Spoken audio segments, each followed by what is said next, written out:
इसी रिक्वेस्ट हमारे आदरणीय प्रधानमंत्री मिस्टर मोदी जी के लिए, सर आप क्यों 24 घंटे 365 दिन काम करते हो और करते जा रहे हैं। ये देश आपको डिजर्व नहीं करता है मोदी जी। आप किसके लिए काम कर रहे हैं? उन्हें कोई परवाह नहीं है, किसी को कोई परवाह नहीं है। उनको चाहिए कि बस हमें सब कुछ फ्री मिले। यहाँ ज़मीन बिकता है, यहाँ इंसाफ बिकता है, यहाँ पे सिर्फ देशभक्ति उसी दिन जागती है जब 15 अगस्त होता है, वो भी इसलिए क्योंकि फ्रीडम जो है ना हमें फ्री में मिला था।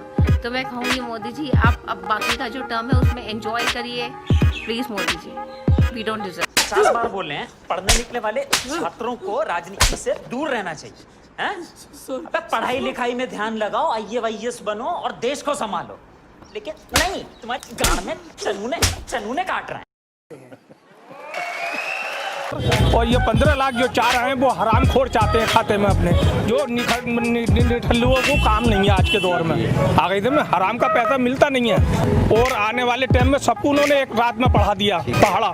जिनने कभी ATM नहीं देखे, जिनने कभी बैंक नहीं देखे, कैशलेस उन्होंने बना कैशलेस बना दिया उन्होंने। चलिए ऑनलाइन भी कर दिया। इतना सिस्टम आने वाले 2022 तक मैं समझता हूँ ये ऑनलाइन भी क्या नाम इलेक्शन होगा।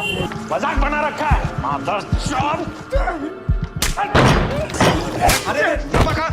सारा दिन हो गए 500 की दुकानदारी नहीं करी, लेकिन हम GST नंबर लिए बैठे।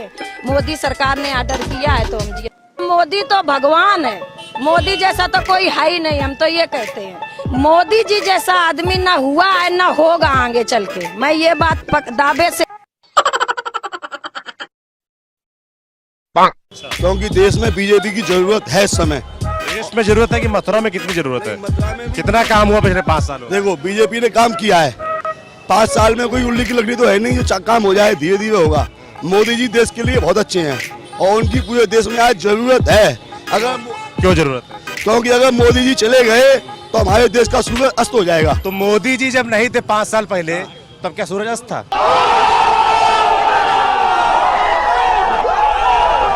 कब्जा आप देख रहे हैं क्या हो रहा है, बांग्लादेश में क्या हो रहा है, कश्मीर में क्या हो रहा है। बांग्लादेश छोड़िए, हिंदुस्तान बताइए। नहीं ऐसे ही सारे देश में हो जाएगा। बांग्लादेश में क्या हो गया? बांग्लादेश में देखिए क्या, बांग्लादेश के सारे रोनी आ गए नहीं आ गए अपने देश में।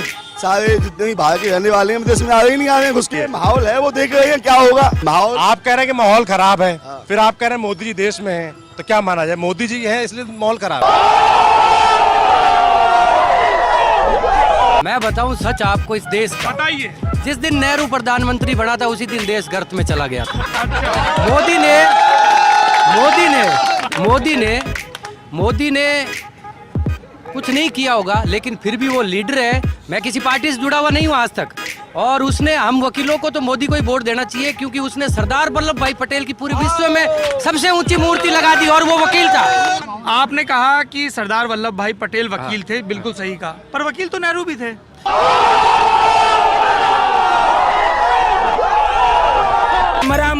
हमारा मोदी भगवान है और अमित शाह भगवान है, और मोदी राम और अमित शाह कृष्ण, और देश में जन्म ले लिया। और आदित्यनाथ क्या है? वो भी राम के अवतार हैं। और जो लोग बैठे हैं वो देश के गद्दार हैं। क्योंकि बताता हूँ, देश के खाते हैं और देशी को मारते हैं। बताओ ऐसे चलेगा? वो किसने कहा देश को खाते देश को मारते हैं? अब देखो कहाँ नहीं बम ब्लास्ट हुआ, कहाँ नहीं हुआ। कल जो गोली चलाई वो तो हिंदू था। क्या करे? जो मरता है वो क्या नहीं करता,